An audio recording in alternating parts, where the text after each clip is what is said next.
I became a noble lady in a manga I was just reading. And what's this? I'm the villainess! Oh no. Oh.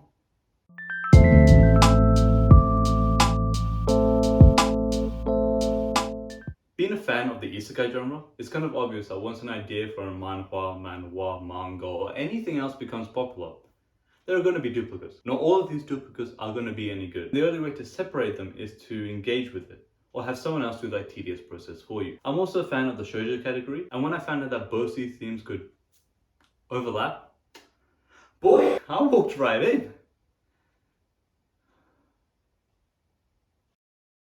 For those who don't know what the words isekai or shoujo mean, you dumb little piece of shits, here's a quick rundown. Isekai means transported to another world, and shoujo is a category for young female readers. So me. Through my vast amounts of unadulterated reading of shoujo isekai, I've always seen this genre in both manga and manhwa styles. That isn't to say that there could be any manhwa or any other genre that does this, it's that I haven't seen any. Anyway, what I'm trying to say is this. Since the Japanese and Koreans have such a huge lead in this race, it's kind of hard for anyone to come and overtake them. As such, I won't be going for any effort to try and find any more, because I'm lazy.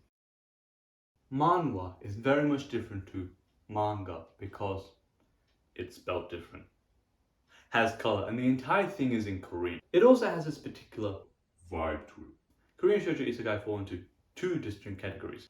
Either the main character dies and reincarnates as the main character of a book, or they get killed from the beginning and just reincarnate back into their former self. Going from the categories aforementioned, it's a big word for before, it seems like this can be broken down into three more plot points. Either the main character tries to break up an engagement with someone, cuts ties with a person that could kill them, or they try to make friends with everyone so that they don't die. Sure, there might be 2, 3, 4, or 100 manhwa with the same plot. They're all a bit different somehow, because the main character has different color hair from every single person, but the main lead has either blonde or black. A main occurrence within this manhwa style is that a person dies or becomes an empress. I tried to look into this and research a bit more, but after about 30 seconds of researching and not really finding anything useful, I decided to give up. I decided to make my own theory, and to explain it, I must give you 3 examples. I awake to see a handsome man with the most good hair blowing in the wind. He opens his mouth and a flood of memories enter my head, the most prominent of which that said, this man is my husband who is going to kill me. I awake from my bed and see my maid running towards me. She looks younger, more hopeful. I ask her to calm down and explain to me what's going on. She tells me, lady, you're going to get married to the crown prince. Shocked, I ask her, what year is it? Of course you know, madam. It is the insert year here. Everything comes back to me. I died, and the person who killed me was the crown prince.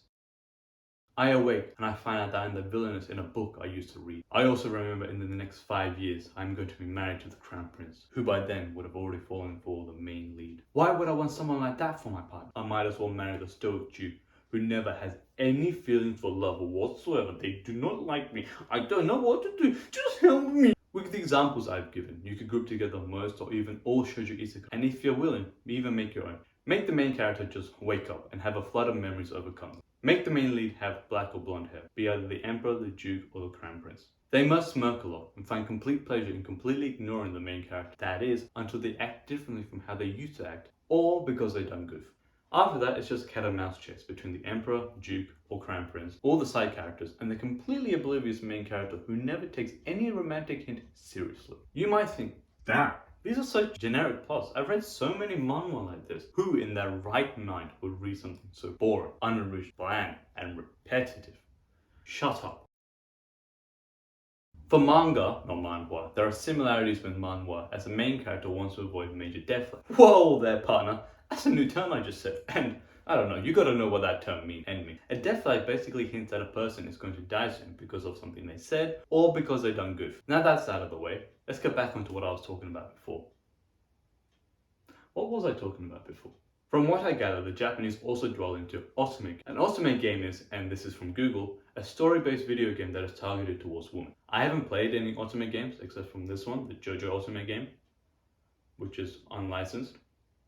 And it's an otome game, but don't dwell on that for too long. And from what I can understand, there always seems to be a main villainess involved. Would you look at that? With the title of the video. So, the plot goes like this. A person, usually a female, is playing or has played an otome game which they really enjoy or they know of. They die. If you don't know what the word otome means,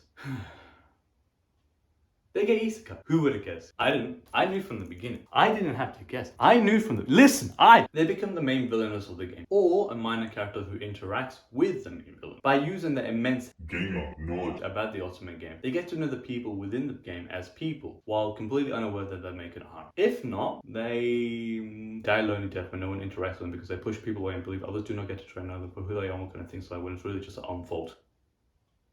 Or something like that. There's nothing really wrong with an otome game, so when a user input a game becomes a manga, you don't play it. You don't get to choose your own ending. The manga author has already chosen a lead at the end, or there's just a vague ending where nothing really happens because the author couldn't choose a main lead themselves. It sometimes frustrates me when I'm reading these manga because there could be someone that I really like, but I just can't progress down that route because there's no dialogue box that allows me to click on it and go down that route. I mean, if there were otome games based on the manga that I was reading, I would play it. Honestly, I would. So, here's a big question, the numero uno, the alpha, the head honcho, the el grande. If otome games are for the ladies, what about the gent? Well, have no fear. I spent my sweat and tears and blood research. I dwelled in the depths of the internet and it's gouging, or something. Gouging. Anyway, let me ask you this. What will constitute as a bad shoujo isekai manga? If by watching this video, you might think or you might not think, are you sure you really hate shoujo isekai? And to that I say, maybe. See, what I hate is unoriginality. Though you wouldn't think that by looking at me and what I read. I'm also not a dwell person, but once you've read the 10th I've been isekai, now me Empress manga, one could get very, very bored. So when you ask, do I despise shoujo isekai? I say maybe. What am I trying to say? Don't read any duplicates, I guess?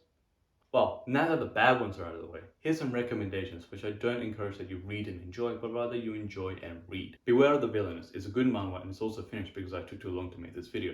And it's not like the other mangas, it kind of shows what I would do if I was a main character that got isekai into a book that I was just reading and did not feel any connection to any of the possible main leads. Shit! That was a long sentence. So here's another one. I would go against the will of the author and basically bully the main leads while also making friends with the heroine and even... Heroine? Heroine, and perhaps even just go for someone who isn't a main character or a possible alternative. Like Nine. This is Nine, by the way. He's a very good looking man. Is he a man? What am I doing with my life? This is one that most people know, as it's now an anime. It is My Next Life as a Villainess, All Routes Lead to Doom. It's a pretty good manga, and as I said, there's also an anime out, so I won't really explain it, so just go watch it, it's pretty good. The world of otome games is hard for most. Doesn't actually fall into the usual categories for a manga shoujo isekai, because the main character is a guy. He does get isekai into an otome game that he played for his sister a lot, so by that logic, it could be a galgi. Do you remember that term? Yeah, I bet you do. But for me, it has become a bane to my existence. A memory suppressed deep within my subconscious being. Whenever I think of it, it gives me pain. The only reason I'm adding it is because I like it.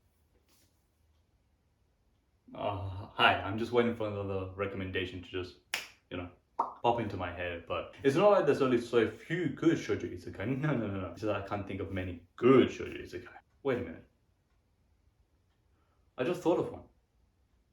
It's... Both manhwa and manga shoujo isekai loosely revolve around a person's involvement with a creative idea and how it affects them in different ways. Nah, I'm just fucking bullshitting you. It completely revolves around a person forcing their ideas onto fictional characters and others within a story. Shoujo isekai make it so you feel emotionally devoted to multiple characters, but at the same time, no emotion at all. If you wanted to feel those emotions, for example, love, you would have got yourself a real life partner. Now that I've completed this and I've chosen my main lead, I must now go down this thorny path and do it all over again, like many times. Till later, kiddos. Finished! Finally! Oh god.